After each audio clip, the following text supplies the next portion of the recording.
Super Máquinas. O que vocês vão ver é uma amostra do futuro da aviação. Deve ser uma coisa do passado. O voo do futuro.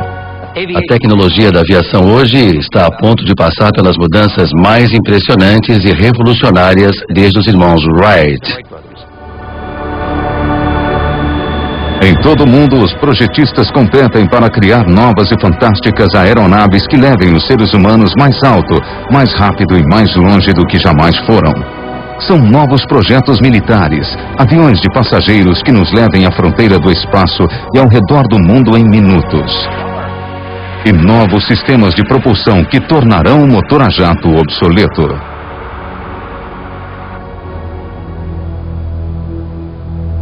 Uma vítima dessa corrida está abandonada num campo de pouso. Esse caça é mais avançado do que qualquer outro em uso no momento, mas já está obsoleto. Ele foi o perdedor da maior competição de engenharia do século. Em 1985, a Força Aérea Norte-Americana queria um novo caça, uma aeronave que incorporasse agilidade e os mais recentes avanços em tecnologia stealth que tornam os aviões invisíveis ao radar. Dois projetos multibilionários de empresas rivais alçaram voo numa disputa até a morte. Um era o YF-23. O outro era o YF-22. O vencedor se tornaria a espinha dorsal da Força Aérea Norte-Americana e o perdedor um monte de sucata de bilhões de dólares.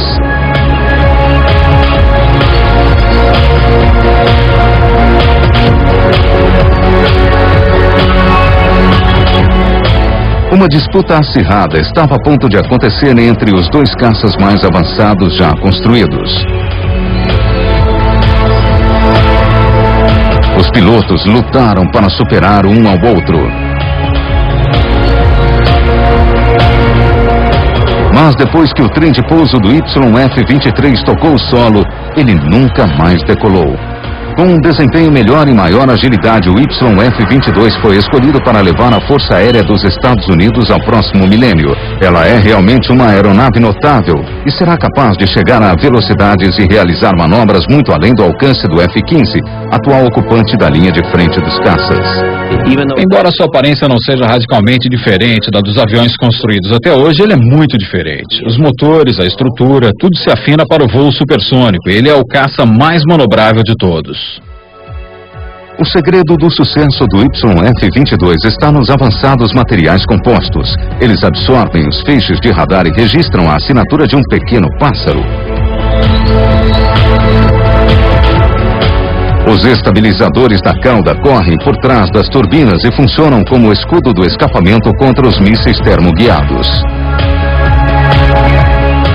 Para preservar as linhas externas suaves, o arsenal fica oculto internamente nos compartimentos de bombas.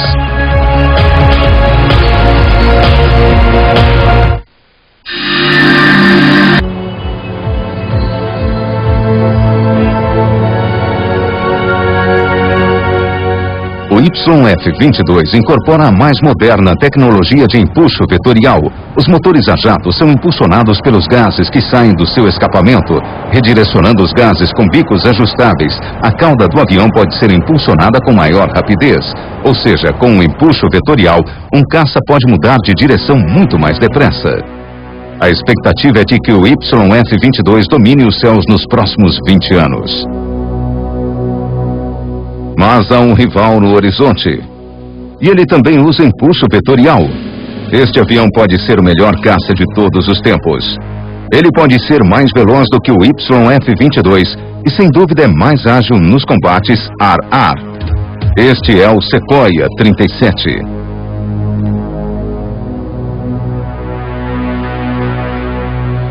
Ele parece um caça como os outros, mas consegue fazer manobras que se pensava serem impossíveis.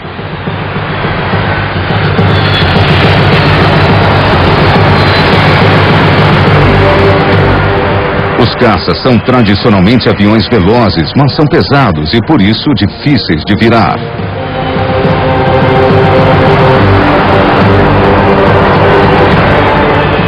O Sequoia 37 faz manobras de tirar o fôlego que desafiam a lei da gravidade. Essas manobras estariam muito além da capacidade de qualquer outro caça. Eles entrariam em stall e cairiam.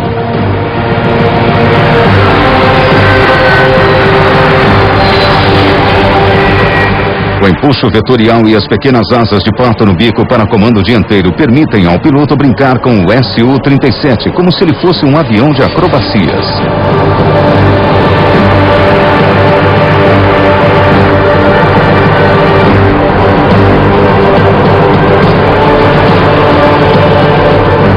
E 20 toneladas de metal mudam instantaneamente de direção.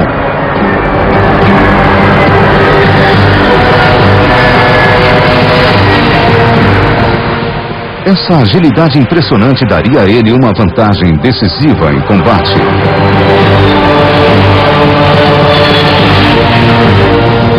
Na sua primeira aparição em público, o piloto desafiou qualquer um para um combate aéreo. Ninguém aceitou o desafio.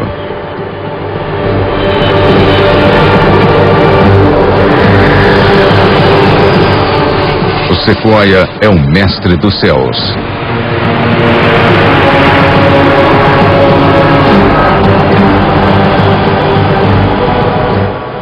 Mas enquanto os caças tornam-se mais rápidos, os pilotos vão ficando para trás. Na busca de aeronaves cada vez mais ágeis nas manobras, os pilotos passaram a ser o elo mais fraco. Para superar os efeitos físicos das manobras de alta força G, a Força Aérea Norte-Americana está procurando um tipo especial de piloto.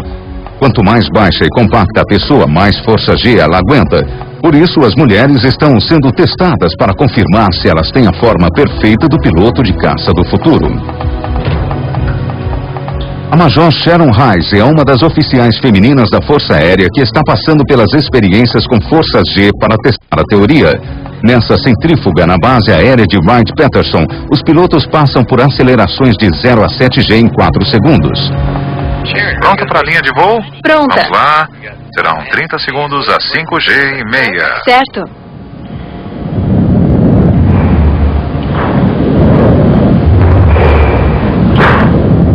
A maioria dos pilotos perde a consciência a 5G.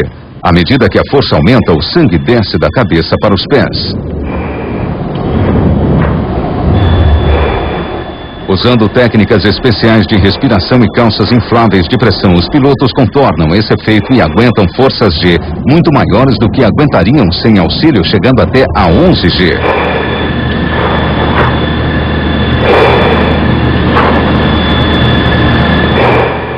Dizem que, segundo os dados, as mulheres suportam melhor as forças G, aguentam altas forças G melhor do que os homens.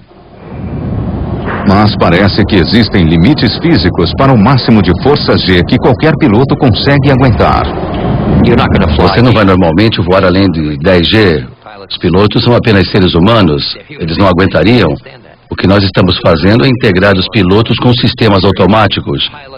Eles não vão poder exceder as forças G, mas os sistemas vão poder realizar várias funções que são rápidas demais para os pilotos sozinhos, sem a ajuda de computadores. As cabines atuais são repletas dos mais modernos sistemas de computador. Em breve, o piloto pode nem precisar do manche. Mover o grau de direção. No futuro próximo, eles poderão pilotar o avião simplesmente olhando na direção em que querem ir. Novo grau de direção. Um raio infravermelho de baixa potência incide nos olhos do piloto. Menu. Analisando o reflexo, o computador calcula exatamente para onde o piloto está olhando. Ligado a um sistema de controle que também entende comandos orais, logo o piloto estará falando com o avião.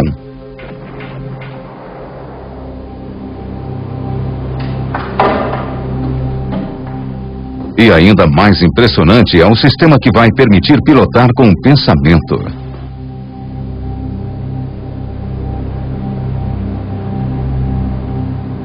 Sensores elétricos colocados na cabeça do piloto detectam suas ondas cerebrais. Concentrando-se ou relaxando, o piloto consegue manipular as ondas do cérebro e levar esse avião virtual através dos obstáculos. Sua missão é atravessar os arcos com o avião.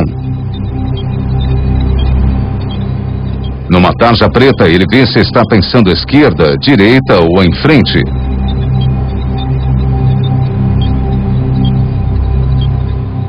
Esse voo simulado não tem qualquer outro comando, nada de manche ou pedal. Com técnicas como essa, os pilotos do futuro vão poder controlar as aeronaves mais radicais.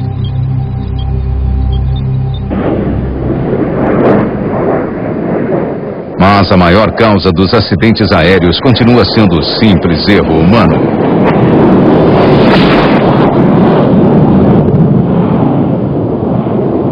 E a única maneira de eliminar o erro humano é voar sem um piloto. Atualmente, uma das maiores áreas de pesquisa e desenvolvimento aeronáutico é a dos veículos aéreos não tripulados. Esse disco voador de 2 metros, chamado Cypher, é uma aeronave de observação desenvolvida para os campos de batalha do futuro. Movido por pás em contra-rotação, ele para no ar e voa até 90 km por hora. Câmeras a bordo transmitem imagens em vídeo diretamente para a base. O Cypher consegue identificar e rastrear alvos hostis, sejam eles sem tanques ou um único soldado.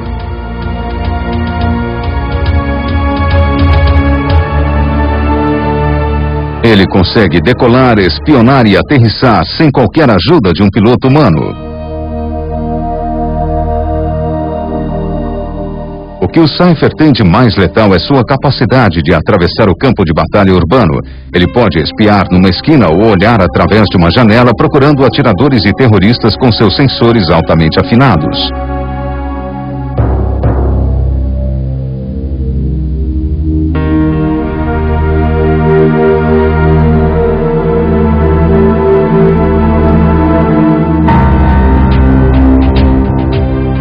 Pode ser que um dia os descendentes dessa máquina patrulhem o nosso bairro como policiais robóticos.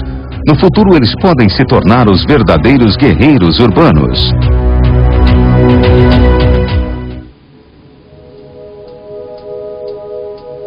Mas um veículo não tripulado perfeito seria completamente indetectável. Ele seria silencioso, não teria um motor barulhento e seria pequeno, talvez o suficiente para entrar num aposento pela janela sem ser visto. Para ultrapassar esse desafio, os projetistas estão experimentando conceitos e modelos radicalmente novos. Verificação para decolagem, leme OK.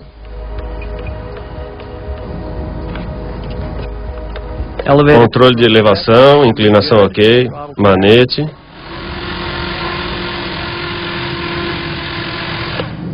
Ótimo, pronto para voar. Qual a velocidade do vento, Stuart? Vamos lá. A empresa AeroVironment, na Califórnia, constrói veículos aéreos em miniatura, os chamados MAVs, para uso civil e militar. A sua menor nave espiã de controle remoto é um disco voador com apenas 15 centímetros de diâmetro. E ela tem inclusive uma câmera de vídeo e um transmissor. Ela é tão pequena que é completamente invisível para o radar. Este MAV parece um brinquedo, mas é equipado com um sistema de navegação por satélite. Com a sua hélice movida a bateria, ele voa quase 10 quilômetros.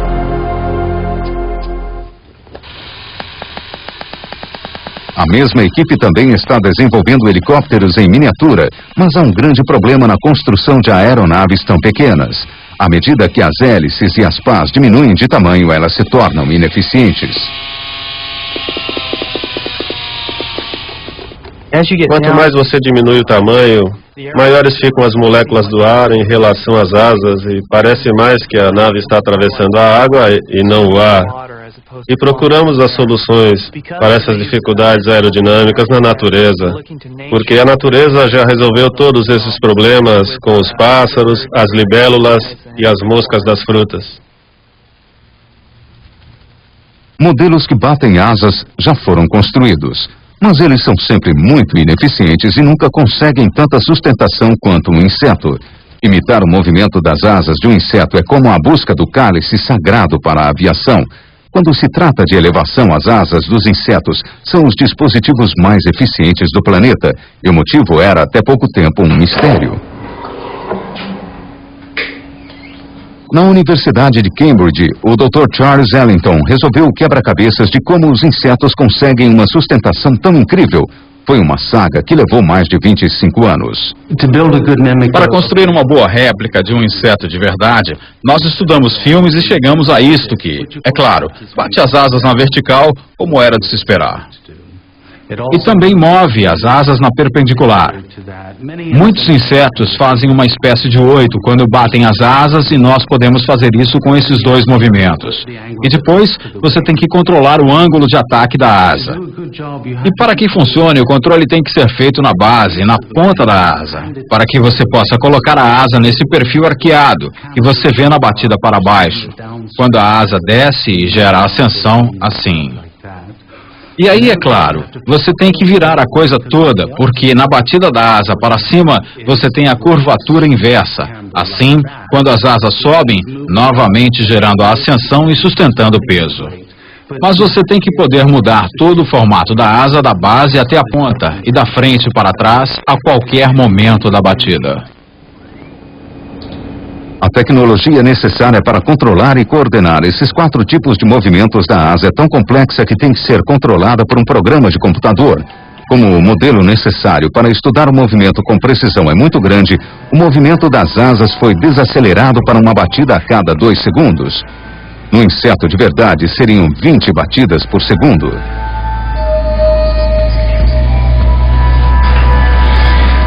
Este modelo é uma réplica exata da batida das asas da mariposa Espigídea.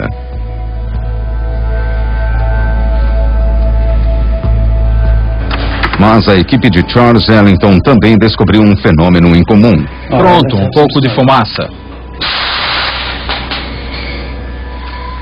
Estudando o movimento das asas dos insetos na fumaça, eles perceberam que um vórtice diferente era criado na batida para baixo. Essa observação matou a charada da sustentação das asas dos insetos.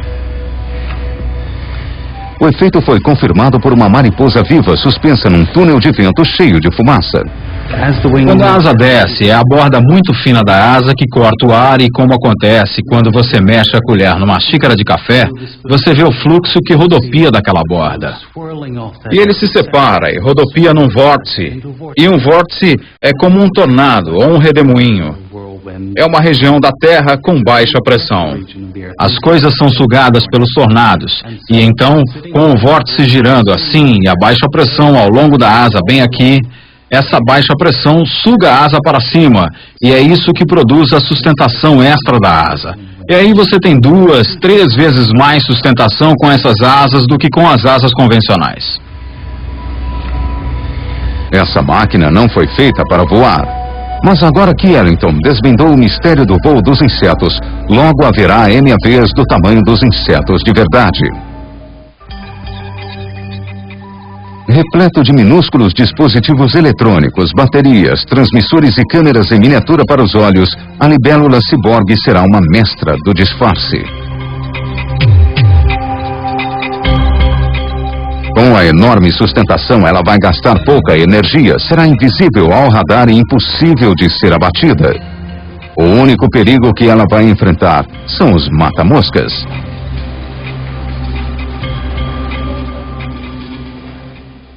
Dois, Pairando. Sem um piloto que comprometa o desempenho, aeronaves e sistemas de propulsão ainda mais extraordinários foram desenhados e testados.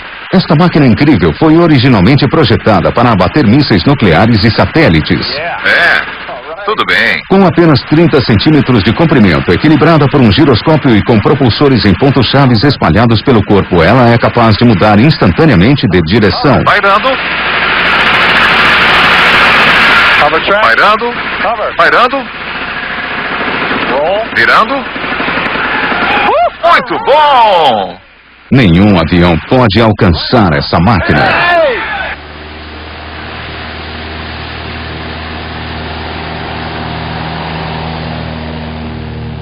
Na década de 60, a NASA investigou a possibilidade de se fazer um avião voar sem asas. Chamados de lifting bodies, eram uma série de planadores sem asas construídos durante o desenvolvimento do ônibus espacial. A seção transversal da fuselagem tem forma de asa, dando a sustentação necessária para o voo.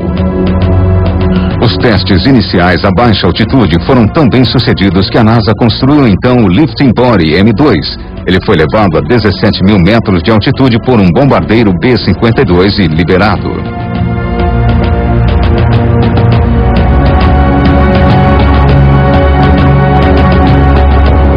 Como acontece com todos os novos projetos, os testes eram muito arriscados. Para que houvesse sustentação suficiente, esses primeiros lifting bodies tinham que planar a grandes velocidades. Pesando 2 toneladas, o M2 precipitou-se com o piloto a mais de 320 km por hora. Planando a essa velocidade e com um formato tão estranho, os lifting bodies eram extremamente difíceis de controlar. Na sua fatídica 16ª descida, o M2 entrou em tonô descontrolado pouco acima da pista. A aeronave foi destruída. Ela atingiu o chão a 300 km por hora e rolou 15 vezes. Por incrível que pareça, o piloto sobreviveu, mas o programa do Lifting Body norte-americano foi adiado. Já na União Soviética, os engenheiros foram em frente e criaram uma nova e radical aeronave Lifting Body, que se parece mais com um disco voador do que com um avião. Chamada de Tarioca, ela foi desenvolvida no auge da Guerra Fria. Essa filmagem secreta mostra os primeiros testes de um modelo em escala. Seus métodos eram de baixa tecnologia, mas os resultados foram notáveis. Parecia impossível, mas a Tarioca voou. Os primeiros testes foram tão bem sucedidos que rapidamente iniciou-se a construção de uma Tarioca em tamanho normal. Parecendo mais uma nave de outro planeta, ela poderia transportar 12 passageiros e tornar-se o novo jato executivo do futuro. Os motores ficam no interior da estrutura principal. As pequenas asas não dão qualquer sustentação. Elas ajudam a estabilizar e direcionar a nave. Mas os cortes de orçamento do governo russo paralisaram a construção da Tarioca. Uma versão aquática também foi testada. Ela foi projetada para o transporte pouco acima da superfície da água, usando um colchão de ar para obter sustentação com pouco impulso. Isso chama-se efeito de solo, algo que os projetistas russos usaram em sua aeronave mais singular.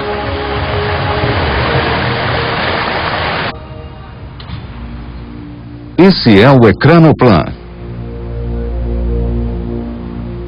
Maior do que um jumbo, ele é o recordista mundial de maior sustentação. Incríveis 1000 toneladas.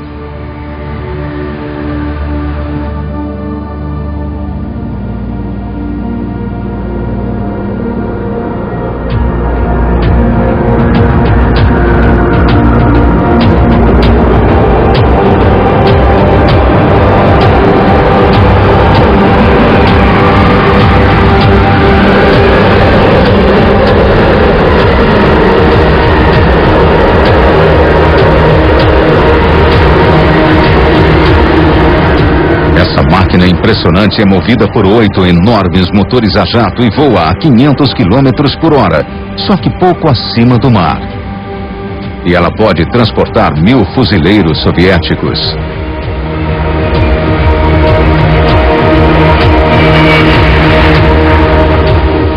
Mas desde o fim da Guerra Fria, o projeto foi desacelerado por problemas financeiros.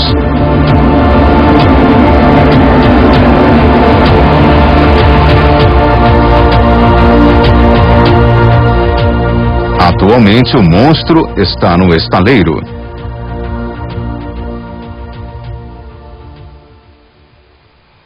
Um jeito mais conhecido de transportar centenas de passageiros pelo mundo é o Boeing 747.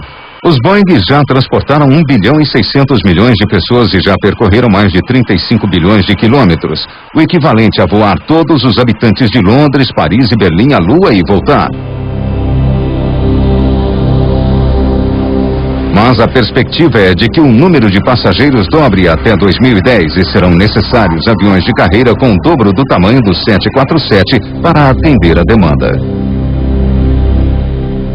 Uma equipe de aerodinâmica da NASA, da Boeing e da Universidade de Stanford está desenvolvendo um novo superavião de carreira com capacidade para 1000 passageiros. Para que o avião possa usar os aeroportos existentes, sua envergadura de asa não poderá ser maior do que a do atual 747.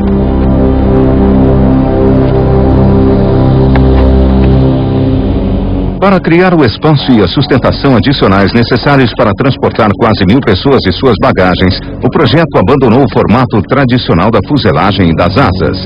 A fuselagem e as asas foram fundidas num desenho chamado BWB, Blended Wing Body. Bom, as vantagens dessa configuração sobre um avião convencional que tem a fuselagem separada e os motores montados nas asas é tanto em termos de desempenho aerodinâmico, de resistência, quanto em termos de peso estrutural. Ele é mais leve e mais aerodinâmico.